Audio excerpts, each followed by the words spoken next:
Hey guys, welcome back. We're going to talk about the indoctrination of children. And you know me by now, I'm very outspoken about what kids are being taught in school, and it's more specifically geared to the public school system. And I think the majority of teachers are great teachers, but unfortunately, they're forced to teach certain things due to the government and the regulations. And I know some teachers that they're forced to do stuff and they try to kind of beat around the bush a little bit and not teach certain things. So I'm proud of them for doing that. But again, unfortunately, it comes from the establishment pushing certain agendas on our children. So I'm going to go into this, what I'm talking about. It comes from a news article, and I'm not going to get too political here. It's from Fox News, but again, I'm not here to be, talk politics or anything. But it's just very eye-opening, and I want to talk to you about the importance of raising our kids from a very young age. I'm going to show you why this is so important. It says specifically in the Bible, Proverbs 22:6, it says, "Train up a child in the way he should go, and when he is old, he will not depart from it." So, what are you teaching your kids at a young age?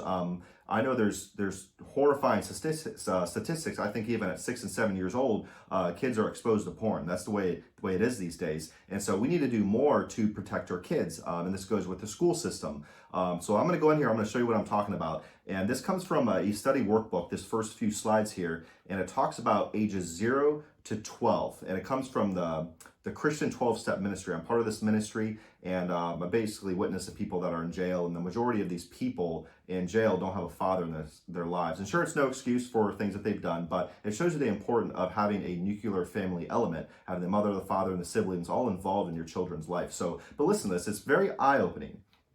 This is specifically what it says. I copied it from this book. It says ages 0 to 12. It says, "This is the very sensitive and impressionable formative stage of our life.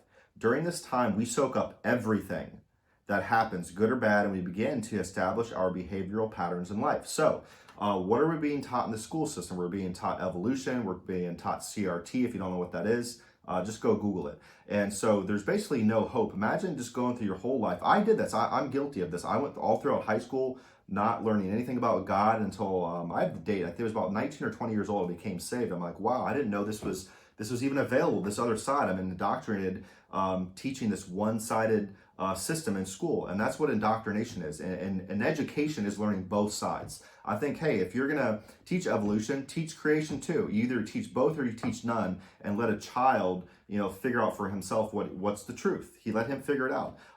But we basically take God out of schools. Like, why can't anyone stick the 10 Commandments up and teach our kids not to hurt other people? But I just think it's things like that. But we're not taught that. We're taught all this other garbage system. And again, I don't want to knock any particular teacher. There's a lot of great teachers. I love them, but I think they're being forced from the establishment above them, forcing them to teach these certain topics. It says, "We are constantly asking, who am I?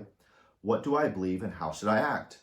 Children are great imitators." And I've got 2 kids myself, and this is spot on. I'm a lot more aware of this stuff now that I have kids.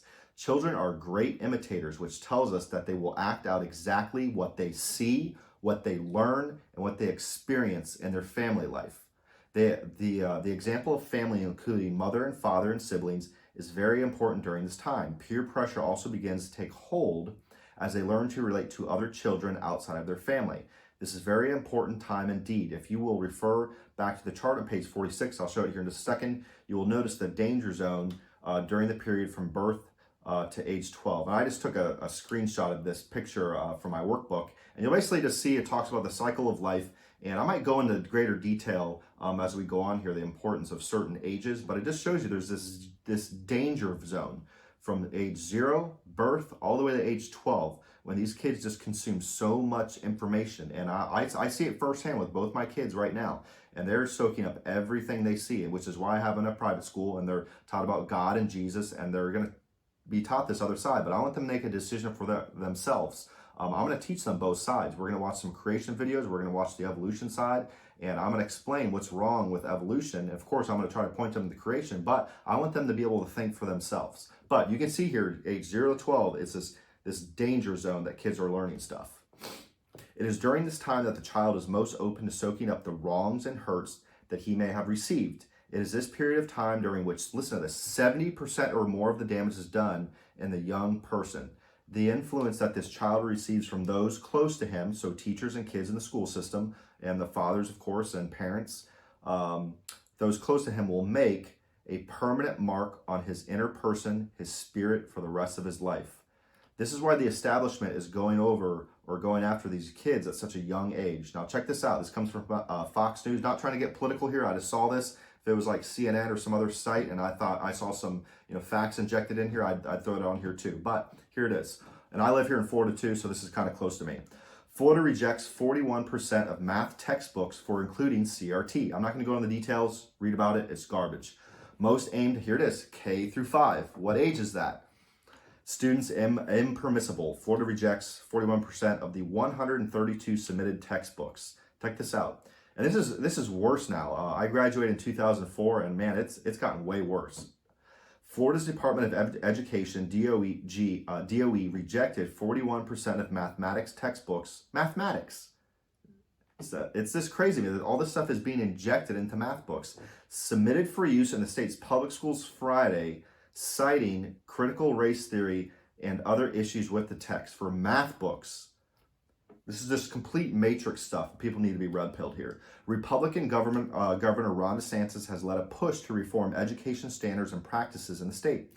Florida called for textbook submissions from publishers in 2021 in accordance with a 2019 executive order from DeSantis aimed at eliminating Common Core standards in the state. And I've talked to so many people about this Common Core, it's just complete garbage. I don't think I've heard one positive thing about it. And I know that I've said that I'll probably get 50 comments below, people saying, oh, you should do this and this. But the majority of sentences I've heard, this is just complete garbage. The textbooks rejected were impermissible with either Florida's new standards or contained prohibited topics. The 41% rejection rate was the highest in Florida's history. And Florida's, I guess we're more split 50-50 when it comes to political aspect. But, we're a bit more conservative, so I couldn't imagine in these other states that are a little bit worse, more liberal. And again, I'm not trying to, get too political here. I'm just saying, if it's bad here, imagine how bad it is in other states. It seems that some publishers attempted to slap a coat of paint on an old house. Hold on, I missed it there. It seems that some publishers attempted to slap a coat of paint on an old house built on the foundation of Common Core and indoctrinating concepts like race essentialism, especially bizarrely for elementary school students. DeSantis said in a statement accompanying the announcement, "I'm grateful that Commissioner Corcoran and his team at the department have conducted such a thorough vetting of these textbooks to ensure they comply with the law." The DOE clarified that each core mathematics course and grade is covered by at least one approved textbook. The highest number of books rejected were for grades grades K through 5, which were an alarming 71% were not appropriately aligned with Florida standards of including prohibited topics and unsolicited strategies, the DOE said in the announcements. And this is just with math books. Imagine just walking to I'm curious. I'd love to just go walk in a library right now if I can and just see what other books outside of math are in there. And think about science. You're taught evolution all throughout your school, that you have no meaning. You just evolved over time. So what's better, to teach something that you have no meaning, that we just basically just die, go into the dirt, or say, hey, there's a God who created us and we're going to spend eternity somewhere, so we have some type of hope and we have a reason he created us to do things. So I think that's a better teaching system. Instead of just all this garbage that's being taught in schools.